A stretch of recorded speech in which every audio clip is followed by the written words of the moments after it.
Hello and welcome to the Absolute Business Success Show with me, Carol Evans, your business consultant and coach. I've worked in business all my adult life and set up and run a number of my own businesses over the last 15 years.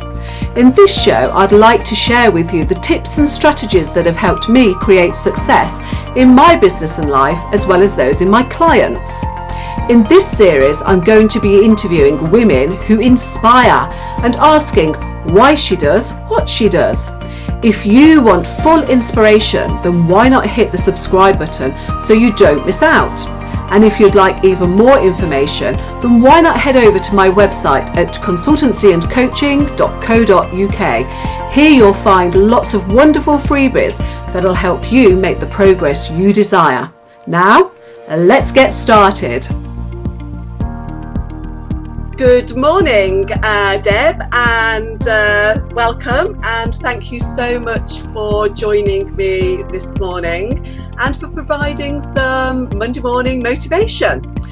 So why don't you go ahead and tell us who you are and what you do? Thanks, Carol. Thanks for inviting me on Mondays. It's a lovely thing to do first thing in the morning. So my name's Deb. I live in Worcester, and I call myself a Journey to Freedom therapist. So I work mostly with women, although I have had male clients, and I work with business owners and women in general who feel stuck with their own way of thinking. They've got lots of limiting beliefs which developed from the past, and I help them release themselves from those sabotaging thoughts so that they can tap into their own best version of themselves. They can create a new way of thinking, a new perspective on their world, so their behaviours and actions are in line with what they want to achieve in terms of their goals and their path. So I use timeline therapy, which is a fantastic tool, which I'm so evangelical about. I use it with all of my clients. And it's a really fast working tool that helps clients take themselves back to when those beliefs were created, because old limiting beliefs are nearly always created in childhood. And most people have them. It just depends to what extent it affects your outlook on the world. Those people who are very negative have often got beliefs that were created in the past, unwittingly through interactions with parents, sometimes through observation, sometimes through beliefs that were handed down, like, you're not enough, or you have to work really hard to get anywhere you want to in this world. Or perfectionists, they might be procrastinating, they might be comparing themselves to everyone else and think that they can't achieve what they want to achieve. There can be a whole host of limiting beliefs that once they're created, they stay within your subconscious, they become part of your outlook on the world. And then later on in life, we still have these beliefs, and we can get triggered. It's called being triggered. So if something happens which is similar to what happened in the past, we constantly get triggered. So it feels like we're constantly taking a step back and not moving forward. And so I'm really, really passionate about helping my clients release themselves from that way of being and thinking, so they can really take charge of their lives and see the world in a completely different way. It's like removing lots of skins from an onion and just getting down to the core of that person and who they're about. Yeah. Because when we're born, we don't have these limiting beliefs, so we acquire them through childhood, and it can be just something that a parent might say that has no intention to diminish that child, but it's how that child interprets what that means. So if a parent says, you're not so good at your maths, I doubt you'll get, a grade A. Now, a parent might say that because they want the child to really pull their socks up and work hard, but actually the child may interpret that, oh God, I'm not good enough, or maybe I'm not acceptable, or I'm not even lovable, or the world's a really difficult place. And that becomes part of the way they think. And then further things that happen throughout their childhood and into adulthood will kind of ingrain that way of seeing the world. And they might generalize and think, well, actually, I'm not as good as that person over there, and I can't get the job that I really want to, or I can't set up in business. And you can see how those kind of beliefs really hold people back And what we do know about brain development is that as we get older into middle years, it's really harder to keep these beliefs pushed down and to not do anything about them. And as we get older, we get triggered more and more because obviously we're kind of living more, but there's more opportunities for us to get triggered. And then we can get to a point where it's like, geez, you know, I've got to do something about this. We become aware that they are being held back. You know, they might be really tired, exhausted, or find that, you know, if they're in business, they're not making the kind of ground that they need to, even though they're perhaps doing all the right strategy and things that they've been told to do by a coach. But actually, it's because of their whole mental attitude that's holding them back. Yeah, it's really interesting, because I think what you're saying, I really like the aspect about the trigger side, because quite often, even if you're kind of like not generally a negative person, you know, you can experience an event that does trigger you, that takes you back. So you're probably talking about quite a big percentage of the population in terms of how they are affected. That, you know, everyday life, you can go about being your normal positive self, then bang, something happens and you're kind of like right back there standing in front of your parents or your teachers even, you know, and all those memories. Doesn't matter what all the evidence that all the positive evidence you've accumulated, all you can focus on then is that thought, isn't it, that gets bigger and bigger and bigger and overtakes you. So yeah, I think we have a kind of default setting where we kind of focus on the negative side of things, but actually, you know, all this timeline therapy helps us focus on the positives and stops us from getting triggered. And particularly when you think about being in business, because if you're a solopreneur, you're having to do all of that on your own. Not only are you running the business on an operational side, but quite often we're having to be the salesperson, the marketing person, like I am here, you know, being confident, standing in our own power, owning who we are with as little negativity as possible to kind of hold us back. I mean, none of us are perfect, but you know, I think being in business is just such a massive learning opportunity and can be quite challenging. And I think that's why a lot of people, particularly in the early days or perhaps a bit further on, find that actually they're holding themselves back. And particularly when we go onto social media, because we have so many other people doing the same thing and we get that comparisonitis thing. Oh no, that person looks like they're really kind of earning lots of money, or, you know, they have lots of holidays and yada, yada, yada. Oh, I can't do that, you know, that little voice inside. And I so get that, because I've been there myself, and it's quite crushing, particularly, you know, when you really, really got a desire to help other people and run your business, and your thoughts are holding you back. And, you know, thoughts are so powerful, and we can change them. We can absolutely change them. You know, the brain isn't set in stone. It's quite malleable. We can change the way we see things and change our actions. When we do, people respond to us differently. And they start getting drawn to us because, you know, we are generating our confident selves. And that is so attractive. Yeah, absolutely. And I think also in terms of thoughts, you know, quite often people think the thoughts that they've got are real, and it's just a thought isn't real. So kind of like just understanding that, I think, is just so important. But tell us then, Deb, you know, what was your driving force to kind of like becoming a Journey to Freedom therapist? Well, I've done lots of different types of businesses. This is not my first business. And when I started coaching, I called myself a business coach, because I thought I'd make more money. I'll be honest. I thought I'd make more money. But no, my real drive to make a difference and help people was because I'd been stuck in a marriage for quite a long time. I was married for 23 years. Quite a few of those years I was happy. I got to a place where I started to develop and change, and I wanted different things. But I was a very different person then. I lacked a lot of confidence in myself. And even though I knew deep down I needed to leave the marriage, I didn't have the confidence to leave. And by chance, the universe presented me with a coach, for someone who offered me a free session. And I do have to admit that actually in 2010, I didn't know what a coach was, but it was someone that was introduced to me through my sister. And I wanted to talk to someone because I was so desperate.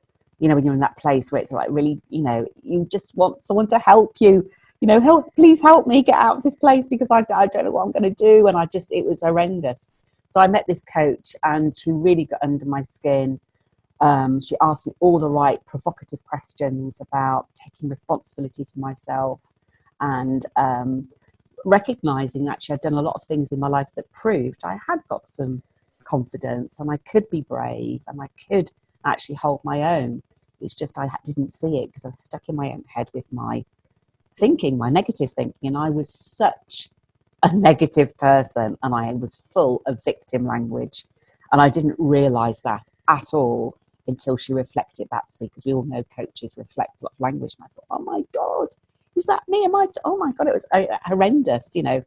But actually we worked together. I decided to invest in her, and I think I had 3 months of coaching, and during that time there was a massive change in the way that I started to see myself and where I will be if I stayed in that marriage. It was just going to become smaller and smaller and smaller.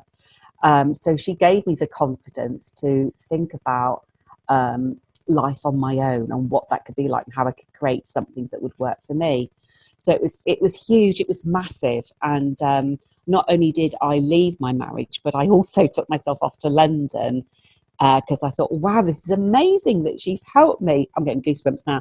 She's helped me find the confidence to leave my marriage. And I've been thinking about it for years and years and years.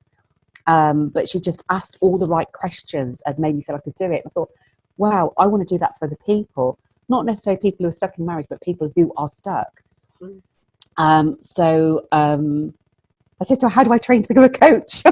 And because I had no clue, and I found myself going to London, and that was February, March 2011. That's when I started training to become a coach, and it was because I wanted to help other people.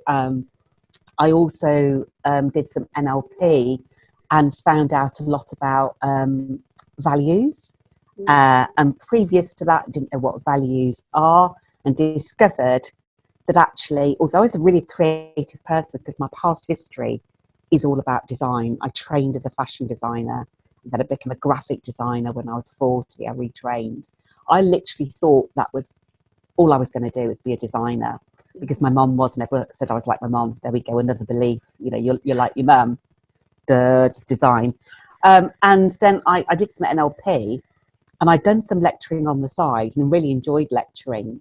And through doing some deep dive work around values, I found out that one of my core important values was making a difference.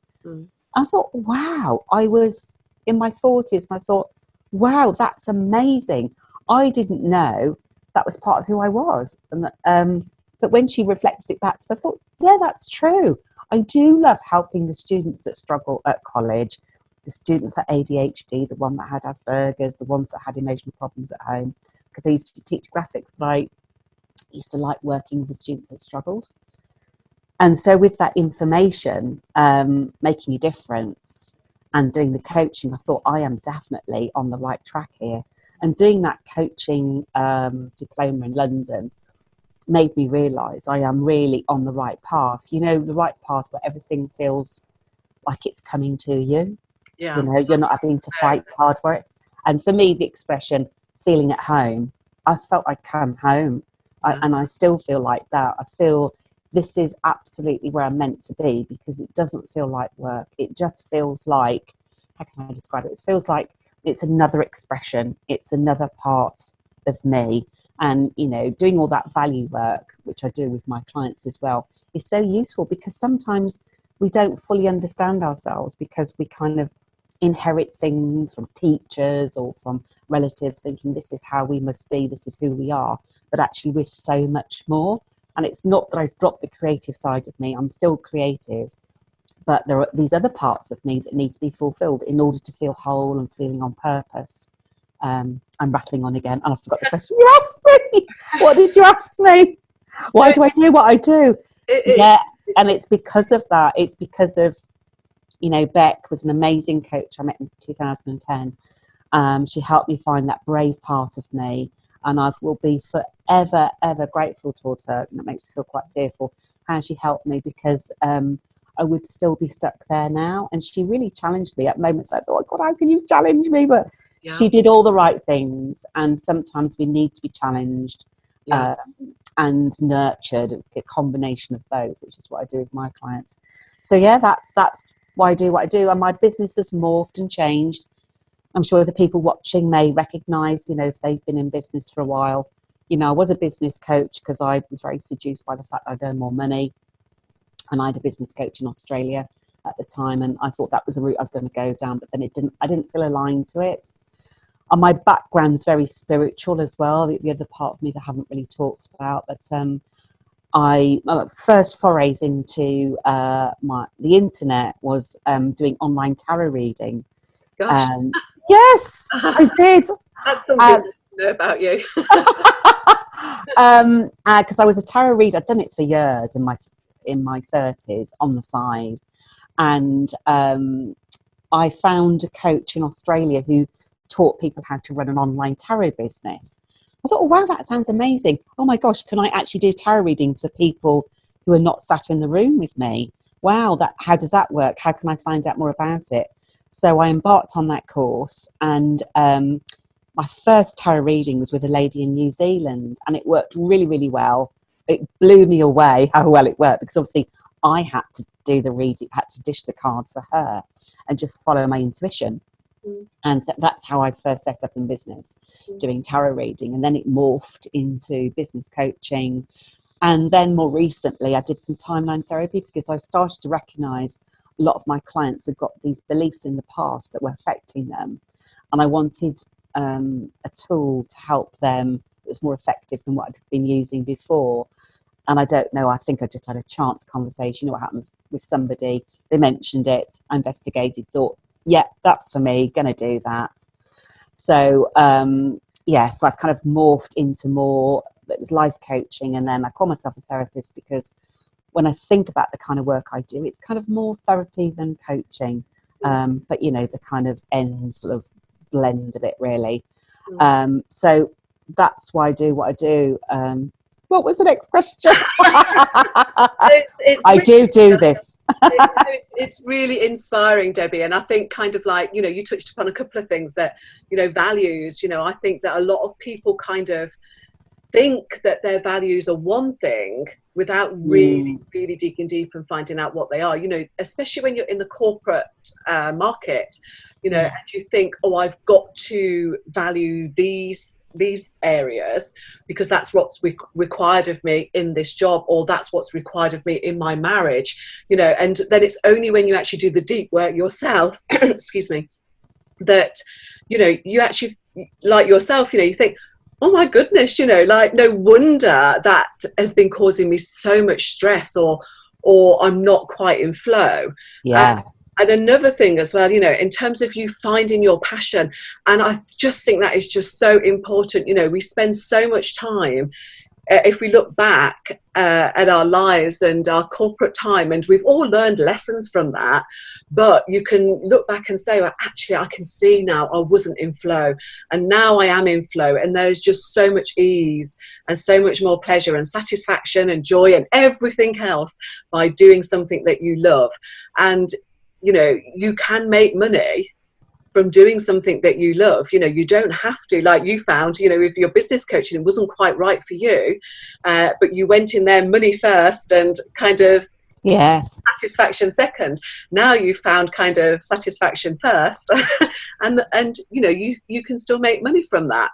So yeah, well, of course, I mean, there are some people who are motivated by money, and there's absolutely nothing wrong with that. But it's not a value of mine. I know what my values are, and making a difference is like number one, and then freedom, fun and flexibility are the others. So you know, those are my core values. That's what helps me get up in the morning. That's how I kind of mold and create my week. You know, business is part of it, but it's not all of it.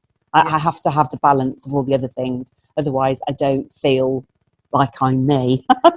I just see it in simple terms. I've got to feel like me, and I've got to feel like me. Then I need to have all of those things going on. It's a bit like being in a circus and spinning the plates. You know, all those bits got to be satisfied. Absolutely. You know, to live your life. To me, business is a vehicle for kind of satisfaction in some respects, and driving a certain amount of income as well, but it's a vehicle for being able to live the life you love. And I do follow you on Facebook, and you have one of the most amazing lives out of everybody I follow, in terms of the variance of the things that you do, and how much passion you have for those things. But you know, you seem to have, you know, a great deal of balance and happiness and excitement. So that's really great. I have so much going on. Whenever I tell my son what I'm up to, he just laughs. He says, "Oh God, Mom, you do so much." Probably wear him out just talking. He does. Well, yeah. So tell me, like, in all these transition period that you've had, as you've kind of looked for your niche and so on, what kind of challenges have you personally felt along the way? And was there ever a time where you really felt like, I'm going to give this up, you know, it's too hard, too difficult to make it work? Oh God, yes. Many times have I thought about giving it up. I'll be honest, yeah, and there've been a couple of occasions when I've gone out and got part-time jobs because struggle financially. Not only just that, but also the isolation part of it. Because you can see I talk quite a lot, and I love company. I like being around people. So it's quite ironic I've chosen a business where I'm on my own some of the time, you know, and so how do I work with that one? So that has really got to me at times, being on my own. Those two things have driven me out to go and a couple of part-time jobs. And those experiences have been really worthwhile because it's taught me that ain't what I want to do. I don't want to do that. My business has got to work for me. And so it has been a real challenge. And the other thing is how you view social media. And I think when I've tried to, and other people might recognise this, tried to hang on the shirt tails of other people, of other coaches, and copy what they do because you think that's a recipe for your own success. I did that back in the day, a few years ago, and that really didn't get me anywhere. And that was very, very draining because you're trying to be like somebody else. So those things have kind of held me back, and those have been real challenges. And so what am I trying to say? So the recipe really for my own success is to just be yourself. And it sounds so cheesy and sounds trite, but it isn't, because I think our clients and our customers want us to be as real as we can. And for us to be authentic. And I think that word is used a lot. And for me, it literally just means living your own best life. And so it's not just about how I run my business. It's also about everything else, which is why I'm so transparent on Facebook, because that is me. That's what I'm doing. And so I'm not feeling like I have to be somebody else. I have to be a very professional successful coach. I'm just being me. This is just me. I don't think of myself as a therapist really. A lot of the time I just think I'm helping people, and that seems to work for me. And I think I am naturally quite a nurturing person. People do get drawn to me, and so it's just about expressing all aspects of me, whether I'm doing fun stuff, whether I'm doing my therapeutic work, or whether I'm, sharing case studies, whether I'm sharing stories from the past. The more I've kind of tapped into that and realised this is about sharing where I've come from, the difficulties I've come from, because, the two key things that have really dogged my life and in the past has been depression and divorce. Those are two things that I've experienced that really, really had a big impact on me. And so I share quite a bit around that, because I know those two things are massive out there in the world. Lots of people suffer from it. So What was the question? What held me back? It's all about kind of like the times you felt about it. Oh, I have. Yeah. So if anyone out there is feeling like, oh my God, I just want to throw the towel in, I get that. And I think you won't find, anyone who's being honest, any kind of coaches or therapists, well, they must have done, because it's really difficult. There is no handbook to be yourself in your business. And we do learn bits from other people. And it is a really tough journey, but it's also a fantastic journey. Absolutely. Because you get to do what you really want to do with clients. I think when you're more yourself, you get the right clients coming towards you, because they are kind of clones of me. They've on a similar journey to me. They're just a little bit behind where I am. And, I just love working with my clients. And it is a worthwhile journey. So if you get stuck, and if you find yourself comparing yourself to other people, don't do it. Don't, because you are only in competition with yourself. There isn't really any other competition. It's so pointless comparing yourself to someone else, because they've got a different story. They will be working their business in a different way, and the way that you work your business will attract certain people, and you will see it. You see it when you go out networking, because you know those that resonate with you. I think it's a little bit like dating. I think it's a bit like dating, because it's a chemistry thing. There's something about what you generate other people want a little bit of, so they get attracted to you. And those that don't, that's fine, because they'll get attracted to someone else. There's enough for everybody. We all need coaches, we all need therapists, because our minds need to train to look at things in a different way. We're not taught how to think. We all know if we want to keep in shape physically, we go to the gym, but actually we're not taught how to keep control of this and to use it to its best advantage. So I've absolutely wanted to throw the towel in several times. And I think your next question was, what was your next question after that? I did. No, don't. I'll jump that one. I think it's so true what you're saying, Deb, and it doesn't. It doesn't matter about how long kind of like we talk about this, because it's so important. And I do think, as you're right, that first of all, there is just so many people out there preaching about kind of like, do it my way. There's so many people out there who think, oh, that's an amazing person, that I've got to do exactly what they're doing. And, the most important thing is that we stay true to ourselves. We find out who we are, what motivates us, what our values are, and we find that flow. And it sounds like it's been an amazing journey for you, that you've really dug deep in terms of finding those answers for yourself, and you're in the perfect place, attracting the right people for you, and helping them to do the same. So and there's always going to be times that we want to give up. And your point about kind of everybody needs a coach or a therapist, I think that is so true, because otherwise our egos kind of keep us in our comfort zones. And we might take a little bit of inspired action and move towards what we think is going to make us more satisfied and fulfilled, but then fear grabs us and pulls us back in. So you kind of like need that external person who's kind of keep motivating you, keeping you accountable, keeping you strong and focused on the bigger picture. So I really appreciate all the detail that you've gone into, and I'm sure you're going to inspire so many people. And looking at those people who are kind of sitting at home and thinking, yeah, I can really resonate with what Deb's saying now. And, maybe there is something more fulfilling outside of my 9 till 5 or my part-times. What business advice or tips and hints would you give to somebody who's sitting there thinking, maybe there's a possibility for me to go and do something like that? Well, I think you've got to do a little bit of self-inquiry first. You've got to find out, what is it I would like to do if I don't do that job? What are the things that I love doing that makes me feel alive? And maybe it's something creative. Maybe they like making things with their hands. Maybe they like doing something which is of service.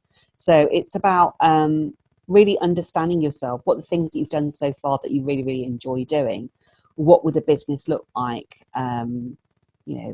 it could be anything really, couldn't it? So find out what it is that you like doing. I mean, for me, it's because I had been coached. I loved the coaching process.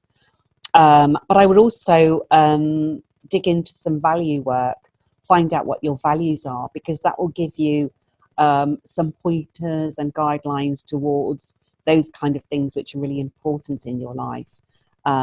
And it may be that you might be motivated by money, and that's not a bad thing. So that might take you down a different route where money becomes your kind of goal, to acquiring more and more money.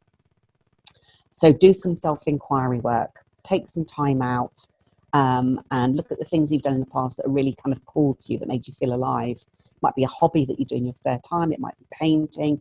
It might be craft work. It might be beauty work. It could be anything. And ask yourself if you really feel passionate about it. Because, you know, Carol, we both know that running your own business is really quite tough at times, and you have to really, really be passionate about it, because you are going to hit some hard times. But in the long run, it is so worthwhile. When you work with clients and you can see you've made a visible difference, there's just absolutely nothing like it. It's just, I want to pinch myself sometimes, and it kind of makes me feel quite tearful and emotional, because I am so pleased for them. And I think I've been on that journey. So running your own business is a great opportunity for most people to get to do that stuff that they've always wanted to do. And, you know, I have worked and some of the jobs I've enjoyed, but I cannot compare it to what I do now, because I get to have a really flexible lifestyle, which I love. You know, no 2 days the same. So for a creative person, it's yes. Like today, you know, I am going to go to the gym after I've interviewed you, and I've got some clients later. So I don't have a process. I do different things, different days, and I love variety and freedom. So running your own business allows you to kind of tick all your values and live the life that you want. And, you know, we're not on this earth plane for very long, so we might as well do what we really, really want to do. Yeah. And so do some self-inquiry work. And if you find that difficult to do on your own, there's loads of people out there will help you dig into finding out what your purpose is and what a business could look like. Now, I've done that for clients, and in fact, I think I did that initially. So, yeah, there is always ways and means to find out what you could do, and there's loads of possibilities. Yeah. No, it's very true. And as you say, you know, whilst your job can provide you with a stable income, it can provide you with challenges and so on, that nothing, in my opinion, absolutely beats kind of doing something you are truly passionate about. When you find that thing that kind of makes your heart sing, well, that sounds like a song. Yes, it does. That nothing compares to it. And I think kind of being able to, it's so satisfying as well when you push yourself out of your comfort zone. It is really challenging and scary, but you know, everything that is so satisfying in life is outside of your comfort zone. You know, it truly is. And I just think life is just so much richer. And you know, you touched on the benefits briefly there for you in terms of being your own boss. You know, in terms of your flexibility, being able to do what you want and go to the gym when you want, see clients when you want. Would you add anything else into that pot of benefits for you in terms of being your own boss? Being your own boss. You can holiday when you want to. You don't have to work with all of the clients that present themselves. You know, if you genuinely feel that client's not for you, you're not compelled to do that. I quite often pass clients on to somebody else. And you're continually learning. That's what I really like. You know, I've got to a place where I've acquired a lot of knowledge, but I always think there's more to learn. Yeah. So that's quite exciting. And, you know, learn so much from my clients, to be honest. Yeah. They are amazing. Yeah, I love all aspects of it, running business. And the freedom part of it is definitely, and fun. And I have a lot of fun with my clients. You know, and it can be very intense as well, but that suits me, because if anyone hasn't gathered so far, I am incredibly intense as well. So I get to work in the way that suits me. I work in short, intense periods, and that really suits me. So I get periods of rest and and fun in between. I love the networking side of it. That's another bit I haven't mentioned. And that's really important to me. I love meeting new people, and they inspire you, they inform you, they support you. And that's constantly changing. There are so many networking clubs. I've got to do speaking opportunities. I wrote a post about it recently, and talk about stepping outside of your comfort zone. Not long after I qualified as a coach, I was asked to go and give a talk, and in front of 200 people in London with other keynote speakers. And I found myself saying yes, because my slogan is "Say yes to you." And I thought, oh no, what have I said yes to? I remember going down to London. I went down the night before, and I was rehearsing my speech verbatim, which I don't do now, but I was rehearsing it. And I was on after lunch, which is, they call it the graveyard slot. And I was sat there at lunch thinking, I can't do it. I've forgotten everything. Oh no. and I was so nervous. And I spoke to a couple of the coaches who gave me lots of encouragement.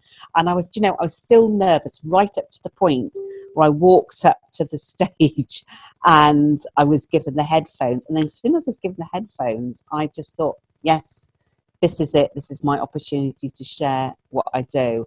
And I loved it. And after I came off stage, I thought, wow, I'm 54.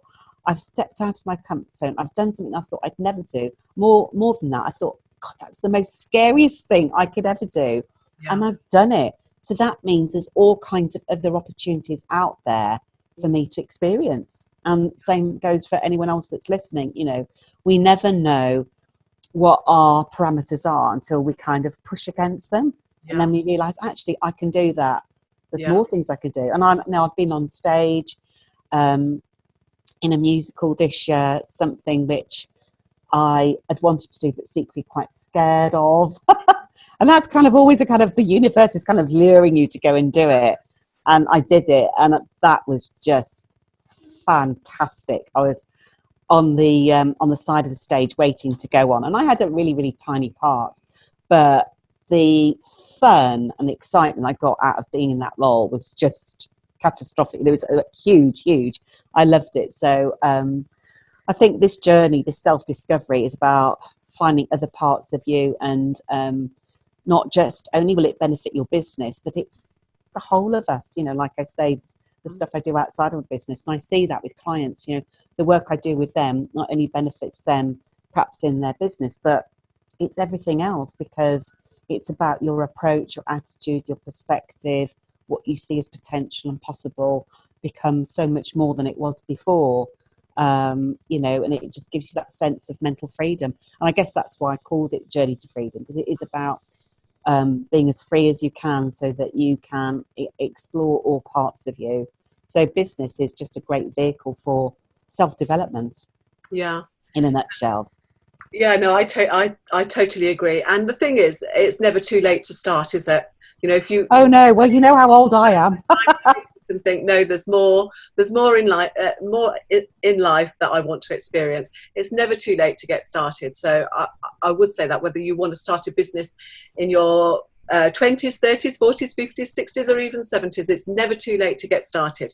There's always, the rest of your life can be the most satisfying, whatever time of life it is for you.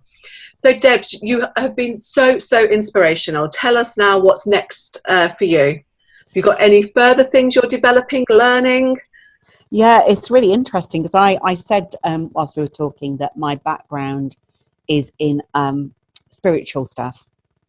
And years ago, I'm 62 now, but in my 30s, I used to go to spiritual circles and do tarot readings. And that's kind of always been there in the background. But through doing this tie line therapy work with clients, I'm starting to use my intuitive self a lot more. And I can see that has got so much more potential to help clients with stuff that they've done in their former lives, and to help them in the future.